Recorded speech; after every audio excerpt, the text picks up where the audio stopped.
بسم اللہ الرحمن الرحیم۔ بنی اسرائیل میں ایک عورت تھی جو بہت ہی بد کردار تھی۔ اللہ نے اسے حسن و جمال خوب دیا تھا اور وہ بدکار بھی انتہا درجے کی تھی۔ پوری بستی کے ساتھ اس کے ناجائز تعلقات تھے۔ وہ اتنی مالدار ہو گئی کہ اپنے لیے ایک بہت بڑا محل بنوایا اور تخت بھی بنوایا جس پر وہ روزانہ بن سنور کر بیٹھتی تھی، اور اس کے ساتھ غلط تعلق رکھنے والے پورے شہر کے امراء آتے تھے۔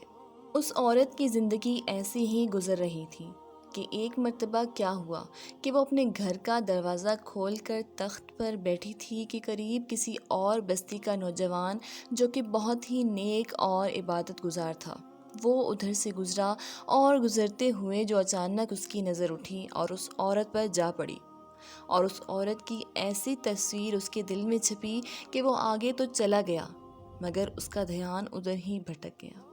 پھر وہ جہاں بھی بیٹھتا، مراقبہ میں، تسبیحات میں، ذکر میں، تلاوت میں، جب بھی بیٹھتا اس کا دل ہی نہیں لگتا تھا۔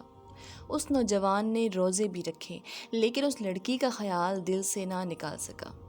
اس نے اپنے آپ کو بہت تکلیف پہنچائی، کئی دن اپنے آپ کو بھوکا پیاسا بھی رکھا مگر اس کے دل سے اس عورت کا خیال نہ نکل سکا۔ حتیٰ کہ ایک دن اس نے سوچا کہ جب اس خیال سے میری جان ہی نہیں چھوٹتی تو کیوں نہ میں اس کے پاس چلا جاؤں۔ چنانچہ اس نوجوان کے پاس تھوڑا بہت سامان تھا، اس نے اس کو بیچا اور اتنے پیسے تیار کیے جتنے سے وہ بدکار عورت اپنے پاس آنے کی اجازت دیتی تھی۔ وہ اس عورت کے پاس آیا اور اس کو پیسے دے کر اس کے ساتھ تخت پر بیٹھ گیا۔ بات چیت کرنے لگا۔ اچانک بات چیت کرنے کے دوران اس کے دل میں ایک خیال آیا کہ میں نے نیکوکاری کے اتنے سال گزارے ہیں، آج میرے اللہ مجھے اس غیر محرم عورت کے ساتھ بیٹھے ہوئے بھی دیکھ رہے ہیں۔ بس یہ خیال دل میں آیا تو اللہ کا ڈر دل پر غالب آ گیا اور نوجوان نے کانپنا شروع کر دیا۔ عورت نے اس سے پوچھا، کیوں کانپ رہے ہو؟ تمہارا چہرہ کیوں پیلا ہو گیا ہے؟ تو اس نوجوان نے کہا، میری طبیعت ٹھیک نہیں ہے۔ تو اس عورت نے کہا کہ تم جس مقصد کے لیے آئے ہو اور وہ مقصد پورا کرو اور جاؤ یہاں سے۔ اس نوجوان نے کہا، نہیں۔ وہ عورت بہت حیران ہوئی کہ آج تک میں نے اپنی زندگی میں ایسا مرد نہیں دیکھا جو میرے قریب اس طرح تخت پر آ کر بیٹھے اور پھر برائی کیے بغیر ہی چلا جائے۔ تم کیسے نوجوان ہو؟ مگر اس نوجوان نے کہا، یہ جو میں پیسے آپ کے لیے لایا تھا یہ تم رکھ لو اور مجھے جانے دو۔ اس عورت نے کہا، تم کون ہو اور کیا ہوا؟ اس نوجوان نے بتایا کہ میرا نام فلاں ہے اور فلاں بستی کا رہنے والا ہوں۔ میرے دل میں یہ خیال آ رہا ہے کہ میں نے اتنی عمر مسلح پر بیٹھ کر گزار دی ہے، آج میرے اللہ مجھے تیرے ساتھ بیٹھے ہوئے بھی دیکھ رہے ہیں۔ بس اس کے بعد اس نوجوان کی آنکھوں میں آنسو آ گئے اور وہ وہاں سے چل پڑا۔ اس نوجوان کے جانے کے بعد جو تھوڑی دیر کی صحبت ساتھ بیٹھنے کی اس عورت کو ملی تھی، اس کی برکت سے اس عورت کے دل میں خیال آیا کہ یہ کنوارا نوجوان اتنا اللہ سے ڈرتا ہے جبکہ اس نے گناہ بھی نہیں کیا، اور میں نے تو سارا دن اور ساری رات گناہ کرتی رہتی ہوں، میں تو خدا سے بھی نہیں ڈرتی۔ اس کے دل میں شرمندگی پیدا ہوئی، کروں تو کروں کیا؟ دل میں خیال آیا کہ اچھا جاتی ہوں، حضرت موسیٰ سے پوچھتی ہوں کہ میرے لیے بھی کوئی توبہ کی گنجائش ہے۔ وہ اپنے گھر سے نکل کھڑی ہوئی۔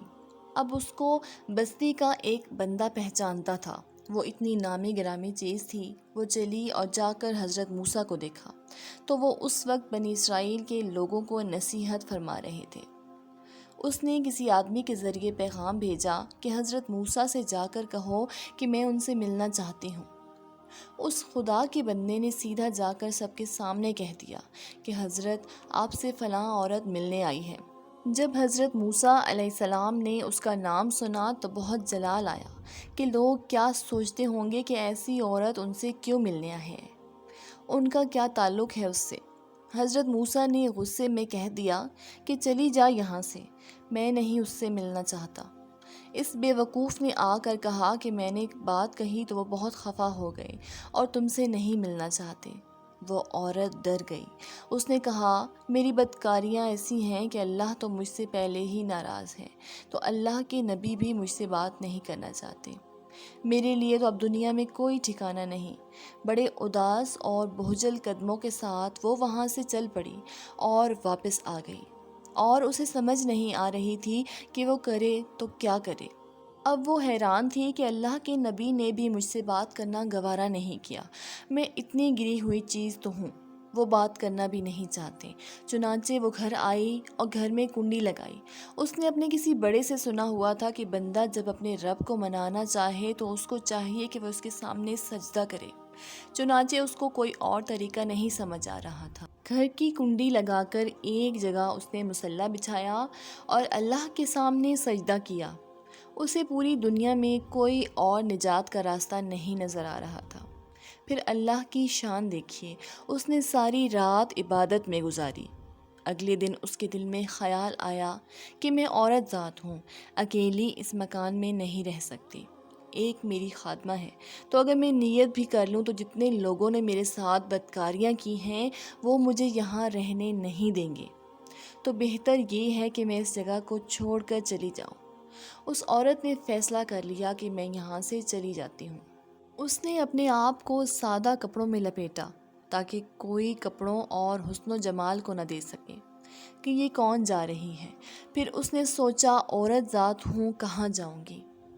دل میں خیال آیا کہ وہ نوجوان آیا تھا جس کے دل میں اللہ پاک کا اتنا خوف تھا کہ وہ اللہ کے ڈر سے کانپ رہا تھا۔ کیوں نہ میں اس نیک بندے کے پاس چلی جاؤں، اس کی خادمہ بن کر رہ جاؤں، ممکن ہے کہ وہ مجھے نکاح میں ہی قبول کر لے۔ اور اس بستی کی طرف چل پڑی۔ چنانچہ ڈھونڈتی ہوئی اس بستی میں اس کے گھر پہنچی اور گھر والوں سے کہا کہ میں فلاں بندے سے ملنے آئی ہوں۔ تو اس کے گھر والوں نے کہا کہ اس کے ذکر اور عبادت کا معمول ہے اور وہ کمرے سے اتنے بجے نکلتا ہے، تم ایسا کرو انتظار کر لو۔ چنانچہ اس نے کہا میں انتظار کر لیتی ہوں۔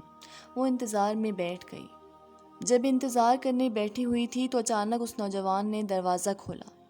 اس کی نظر اس عورت پر پڑی، یہ سامنے بیٹھی ہوئی تھی۔